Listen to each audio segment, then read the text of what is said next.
আজকে তোমাদের কাছে আর একটা নতুন রেসিপি নিয়ে চলে এলাম। মাটন, একদম বাঙালি স্টাইলের আলু দিয়ে ঝোল। দেখতে থাকো। মাটনে আমি দিচ্ছি কি পেঁয়াজ, আদা, রসুন আর টমেটো দিচ্ছি। আর আলু তো দেবই, বাঙালির আলু ছাড়া চলে না। এদিকে দেব এলাচ, দারচিনি আর তেজপাতা। দেখতে থাকো তোমরা। এবার আমি কড়াইয়ে তেল দিয়ে দিয়েছি। প্রথমে আমি আলুগুলো একটু ভেজে নেব। এবার এর মধ্যে একটু নুন দিয়ে দিলাম আর একটু হলুদ দিয়ে দিলাম।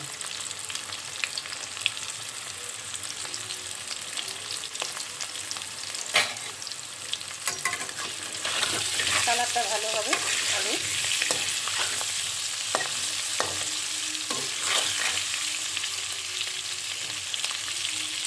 এবার চলো মশলাগুলো বেটে নিই। এবার আমি মশলা কি দিচ্ছি দেখো। অল্প পেঁয়াজ দেব আর আদা আর দেব রসুন আর কটা লঙ্কা দিয়ে দিলাম ঝালের জন্য। এবার চলো বেটে নিই। এবার আমি মশলাগুলো বেটে নিয়েছি। আলুটা ভাজা হয়ে গেছে। এবারে আলুটা আমি হালকা সেদ্ধ করে নিয়েছিলাম। এবার আমি আলুগুলো নামিয়ে দেবো। আলুগুলো এবার তুলে নিচ্ছি।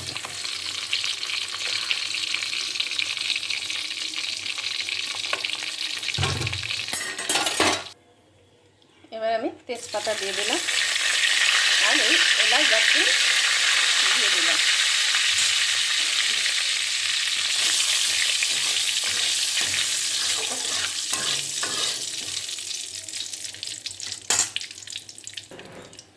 এর মধ্যে আর একটু তেল লাগবে।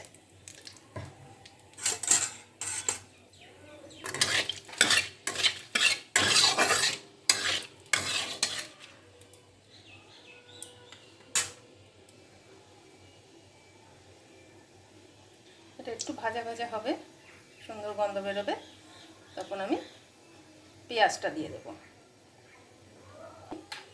পেঁয়াজটা দিয়ে দিলাম।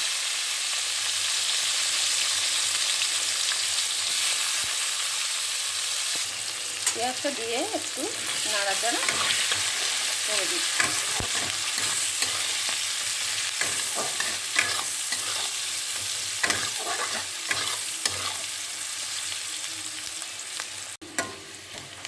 ভাজা হয়েছে। এবারে আমি এর মধ্যে মশলা দিয়ে দেবো। মশলাটা দিয়ে দিলাম।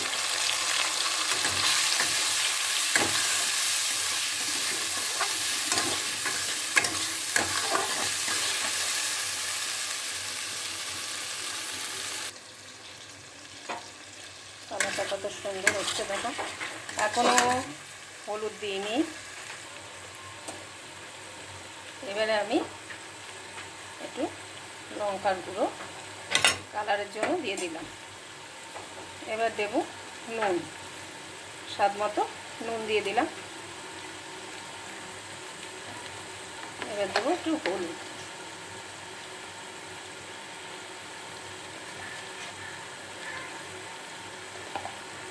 এবারে কষাবো। খাসির মাংস যত কষাবে তত টেস্ট হয় যে কোনো জিনিসই, কিন্তু খাসির মাংস একটু কষাতে বেশি। এবারে আমি একটু জল দিয়ে দিলাম অল্প পরিমাণে।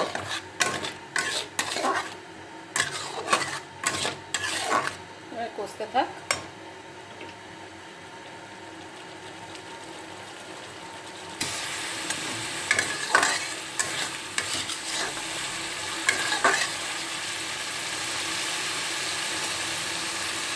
এবারে আমি এর মধ্যে একটু টমেটো দিয়ে দিচ্ছি।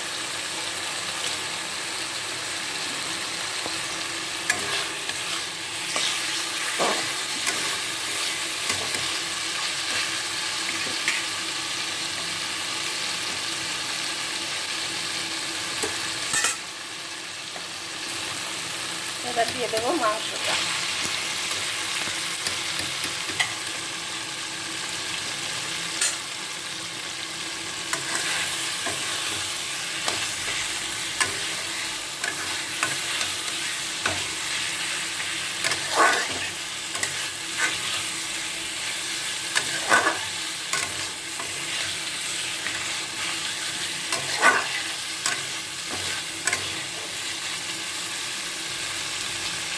মাংস থেকে জল বেরিয়ে যাবে, এবার ঢাকা দিয়ে দেবো।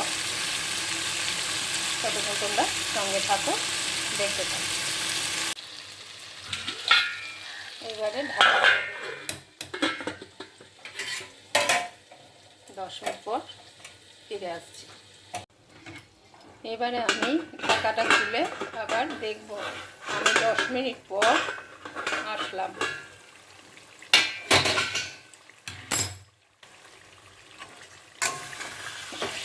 দেখো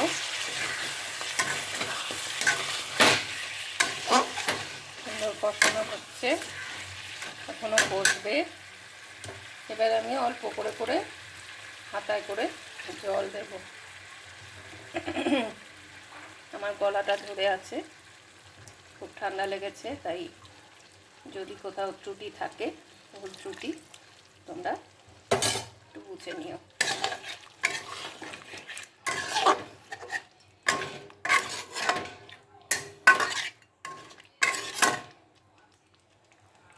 এরকমভাবে আবার 10 মিনিট আমি ঢাকা দিয়ে রাখবো। এরকম ঢাকা দিয়ে দিয়ে করতে হবে।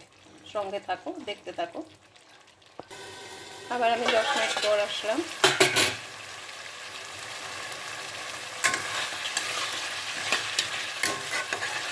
খাসি মাংস করতে খুব একটু সময় লাগে। এবার আমি 4টে কাঁচা লঙ্কা গোটা দিয়ে দেবো। দিয়ে যেরকম ঝাল লাগবে লঙ্কা টিপে নেবেন।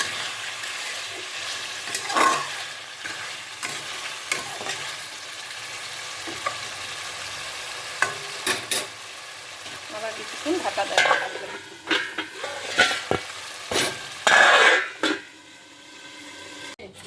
আবার একটু হালকা তুলে দেখবো।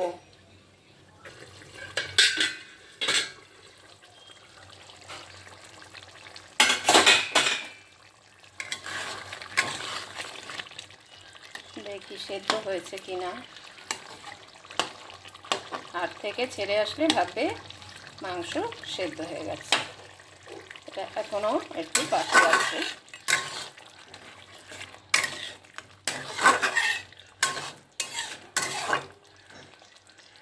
একটু সময় লাগে এইভাবে করতে।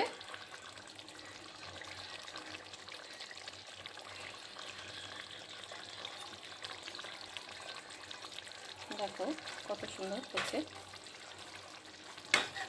মাংস ছাড়তে এখনো বাকি আছে।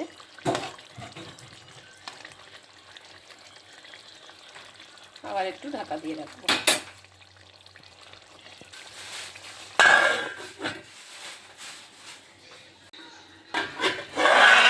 ঢাকাটা খুলে আবার দেখে নিই। এবারে আমি গরম জল দিয়ে দেবো।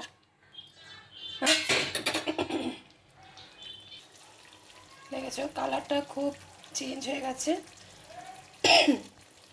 আমার খুব ঠান্ডা লেগেছে, তাই কথা একটু অসুবিধা হতে পারে, তোমাদের বুঝে নিও। দেখো কালারটা চেঞ্জ হয়ে গেছে, একদম কালো হয়ে গেছে। এবারে আমি এই পর্যায়ে গরম জল দিয়ে দেব।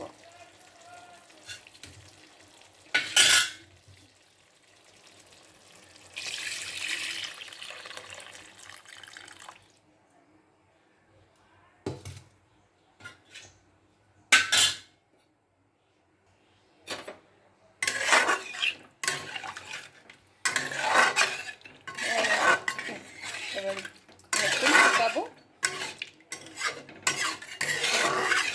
আর কিছু দেব না। আলুটা পরে দিচ্ছি, ফুটে যাক। সঙ্গে থাকো, দেখতে থাকো। যদি তোমাদের রেসিপি ভালো লাগে তাহলে লাইক একটা কমেন্ট করো। একটা লাইক দিয়ে দেখো, পারলে একটু শেয়ার করে দিও। আর যারা নতুন আছো তারা সাবস্ক্রাইব করে আমার পাশে থেকো, বেল আইকনটা প্রেস করে দিও, যাতে নিত্য নতুন রেসিপি দিলে তোমাদের কাছে পৌঁছে যায়। সঙ্গে থাকো, দেখতে থাকো। এবারে আবার একবার দেখে নিই।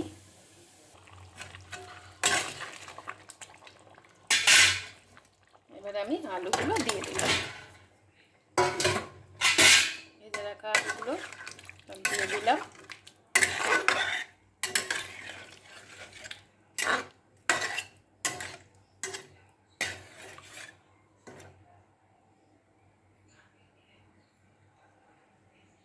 দেখো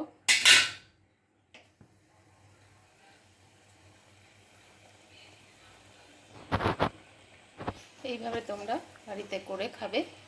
মাংস রান্না সবাই পারে, এখন ছোট বড় সবাই।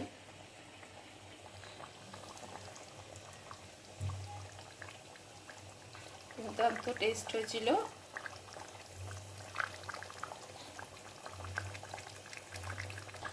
একদম সিম্পলের মধ্যে রান্নাটা করলাম। অনেকভাবে খাসির মাংস করা যায়, কিন্তু আমার মতে খাসির মাংস সবসময় পাতলা ঝোল ভালো লাগে। হ্যাঁ, কষাও ভালো লাগে, কিন্তু পাতলা ঝোলটা বেশি ভালো লাগে। খুব পাতলা করলাম না, এরকমই থাকবে।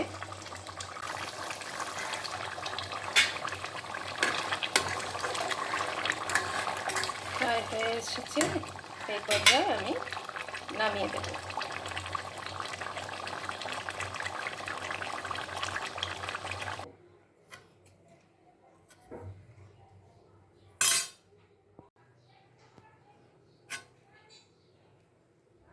আমি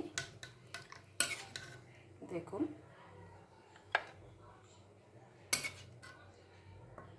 কত সুন্দর হয়েছে।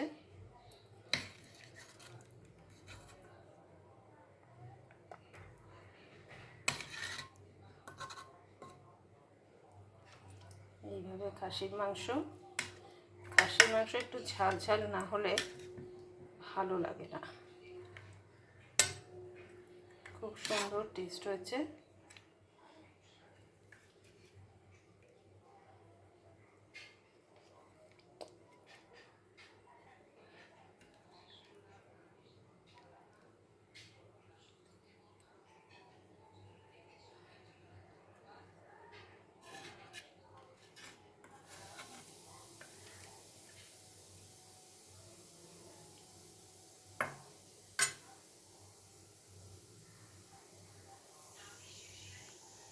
দেখো, আজ রেসিপিটা এখানেই শেষ করলাম। ভিডিওটা আর বেশি বড় করলাম না। তোমরা সুস্থ থেকো, ভালো থেকো। পরবর্তী রেসিপি পাওয়ার জন্য অপেক্ষা করো। টাটা।